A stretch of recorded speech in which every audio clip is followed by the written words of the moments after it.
Hello everybody and welcome to Banking Tech Insights with FinTech Futures. My name is Tyler Pathe. I'm a reporter here at FinTech Futures, and today I'm very happy to be joined by Eadie of Insignis Cash. Kate, how are you? I'm very well, thanks Tyler. How are you doing? I'm very well, yes, very well. Very happy to be here.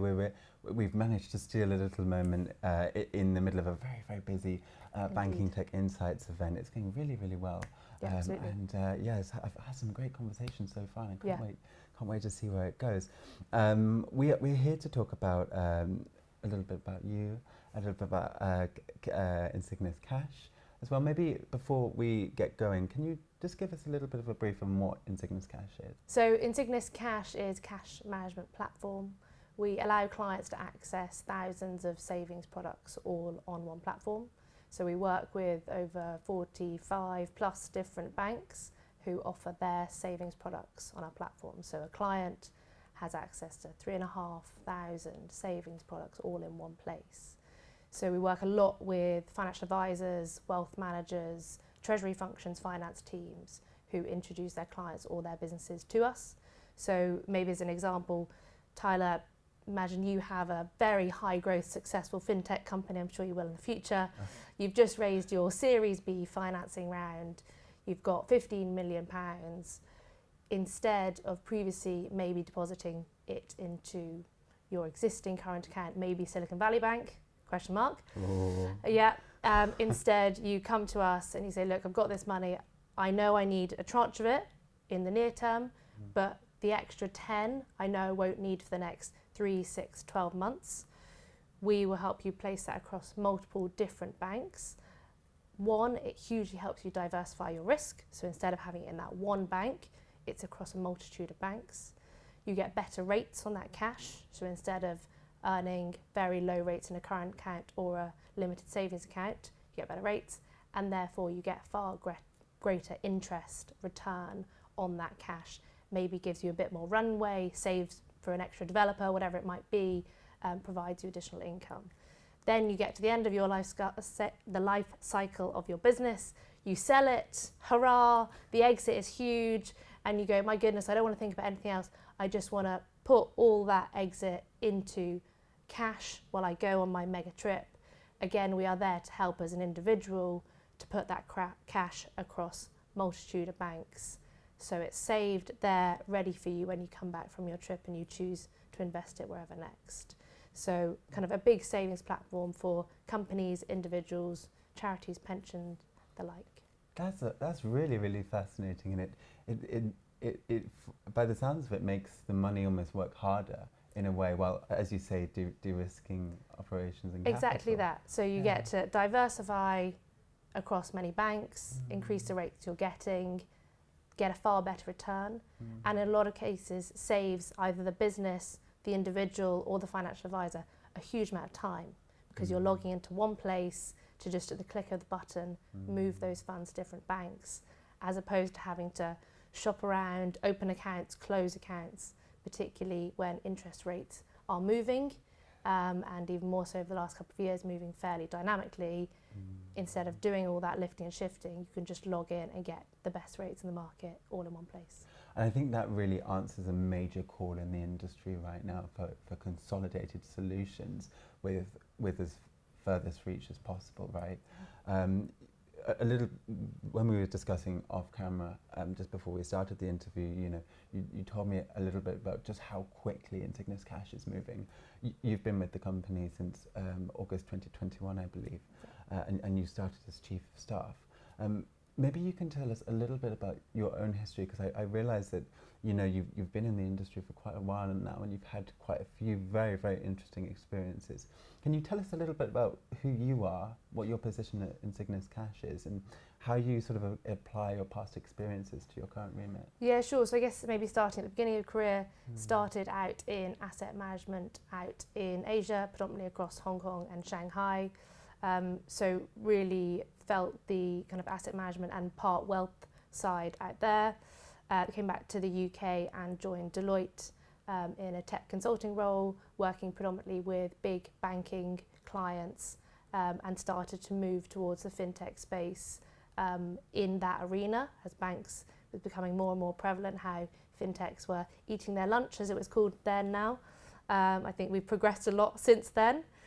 So from those big banking clients, I then moved to Visa in their venture team, so I was investing in high growth fintech companies across Europe. So actually coming across all these fantastic fintech companies we have here in Europe, working at which are a good strategic relevance for Visa, and then the investments that went on thereafter. It was from there, and I decided I actually wanted to move to the other side of the table and be part of that growth story. So met Paul and Giles, the co-founders of Insignis Cash, heard what they were up to, totally bought into the proposition, the story, and what they wanted to achieve. So initially, as you said, came in as chief of staff to understand and learn the business. I was in that seat for about 3 months, and then moved to the chief operations officer seat to help scale and grow the operations. So we were fit for that big spike in growth. And then about 18 months ago, moved to the chief commercial officer seat, where is my current role, and my remit is all around business growth, scalability. How do we really push on in the business, where we're seen, what we're doing, and the growth numbers that come behind that. It's a very, very interesting history that you sort of bring to that position, because you've seen quite frequently, you know, how companies can do it right and how they can also do it wrong. But as well, being in that sort of venture space, then moving into cash management, I think is really, really fascinating. Yeah. And you know, as in your current role, you have a lot of work on your plate, bringing Insignis Cash forward in at such a speed that it is traveling. Now, we mentioned before that the business is really answering a lot of calls for consolidation within cash management. What trends, you know, are you seeing within the industry right now? And how do you think Insignis Cash satisfies those? So I think we saw back the mini budget of 2022 provided the end to a historically long period of low interest rates. And then from there, as we know, we saw 14 consecutive rate rises from the Bank of England. So at that point, interest rates started to rocket and really became almost headline news, right? You couldn't pick up a paper without hearing about interest rates, the base rates, and also what that meant for cash savings. So I think whereas for a long period of time, cash had been really at the back of people's mind, it really rocketed to the forefront of how much at this time you can be making the most of the cash, how important it is to actually it be front of mind and put it to work. So I think now we're in a place where rates are a lot more stable. Now we preempt that there will be a reduction in rates. When and by how much, I think we will leave for another discussion. But I think from what we've seen is there is definitely the want to lock in the high rates for a longer period of time. So from our own data and insights, we are seeing, particularly over the last few months, people instead of opt for their easy access 30-day products, looking to the 6 months plus. Oh, really? The inevitable that rates are going to come down, let's lock in the top rates now and make the most of that over the longer term. By the nature of savings, they're usually there for kind of that rainy day, or often we have a lot of pension money, it's kind of locked away. So people are already moving towards that trend of trying to lock in the rate as to where we are today. The other bit that I think is interesting is actually in the pension space. So the election results are in, we know where we're standing, and I think that the idea of pensions and policies are still going to very much be a hot topic for our new government. Now, regardless of where we sit in terms of legislation and policy, there is definitely a theme of retirement income. People are getting older, they're living longer. How do we make sure people still have enough money into retirement to live a reasonable lifestyle? And for us, a lot of that, particularly in the decumulation phase, can be sat in cash. With these rates as where they are, you can earn a relative income or keep your cash stable for a period of time and protected by diversifying it across a multitude of banks to provide that regular income over time. So I think that is another interesting topic that we are seeing, and that move for people to opt to put their money into cash and their pensions is definitely something we're seeing. Now, the final one, I think, in context and trends is, as we alluded to before in kind of the SVB saga, is that banks can fail.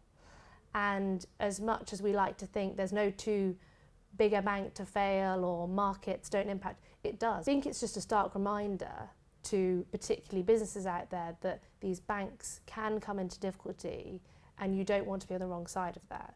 I mean, over that SVB weekend, as you might imagine, we had so many calls from companies who, you know, have spent their life's work building this business. They finally got that fundraise to sit into a bank where overnight it could go down to 85k here in the UK. So that diversification of cash at bank has become really prevalent, and making sure that it is diversified over either the £85,000 chunks that we've spoken about due to FSCS protection, or at institutional high-grade banks. So we're seeing a lot more in treasury policies that are coming out from companies that this is far more stipulated, and actually treasury policies coming earlier in a company's life cycle to mitigate any of these potential disasters in the future. So I think, yeah, those three of interest rates have become and brought savings back top of mind, pensions and kind of thinking for that long-term retirement income, and finally that sometimes banks can fail. Yes, I think that's a really, really interesting landscape to paint, because as well, you know, in consideration, it's not been an easy decade, what with COVID and, as you mentioned, the collapse of SVB and further market shakes in the time since. I think Insignis Cash is really trying to give businesses and customers this sense of reliability and safety with their 100%. money. In terms of, you know, Insignis Cash is now going from strength to strength in terms of what you're doing. You've really carved out a very particular niche in the market that serves a very important purpose. Your CCO now, what can you tell us about the core pillars of Insignis Cash's innovation strategy? So there's a whole host going on, as you might imagine, and I think unlike many fintechs out there, or even particular challengers, we are not here to be the disruptors. We very much see ourselves part of the ecosystem. So we are bringing together banks, whether they be institutional grade banks all the way to kind of your more challenger new starter banks, providing them easier and more affordable access to a diverse client base. So if you're a new bank starting, you can get access to individual clients, corporate clients, pension money, and we will take on all the onboarding, KYC and AML responsibilities for that. So from a bank's perspective, it's a huge plus that they can have, depending on their liquidity requirements, access to these huge sums of deposits. Then from a client's perspective, clients want greater access, they want more choice, and they want it to be easy.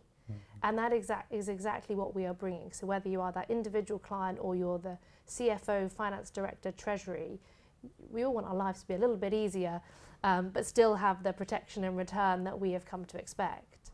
So I think in that ways we're somewhat unique in our strategy, is that we want to be part of the ecosystem to deliver a better proposition for all involved. So it truly is that win-win-win scenario.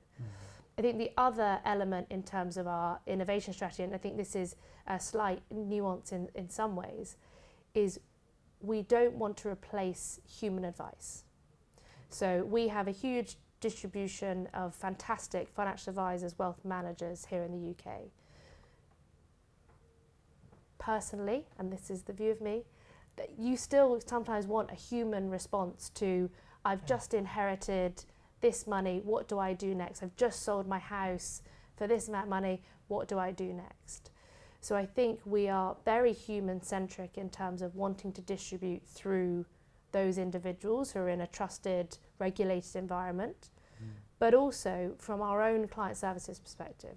So we have a huge client services team based in Cambridge who are on the phone at the end of an email, there to help our clients along the way. We have account management teams here in London to support those financial advisors.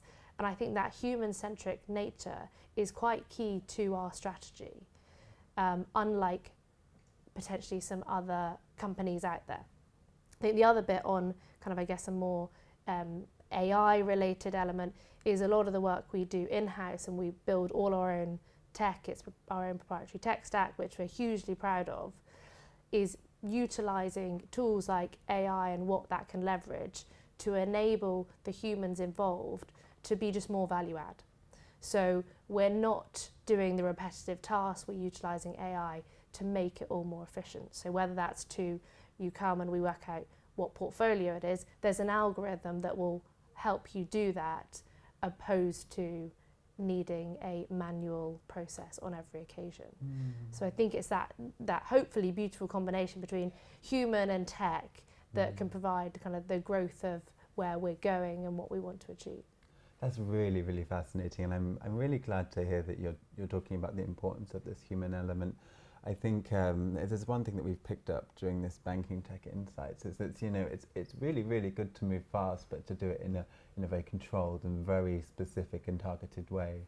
Insignis Cash, I think, has got a great proposition, and I'm really, really excited to see where the company's going to go next. Okay, Eadie, it's been fantastic. Thanks, Tyler. To Love speak to to you, meet and thank you for joining me today. Thank you. Thank you for everybody else as well who's joined us online. If you would like to find out more about Insignis Cash or Banking Tech Insights, please head over to fintechfutures.com. Until next time, thank you very much and goodbye.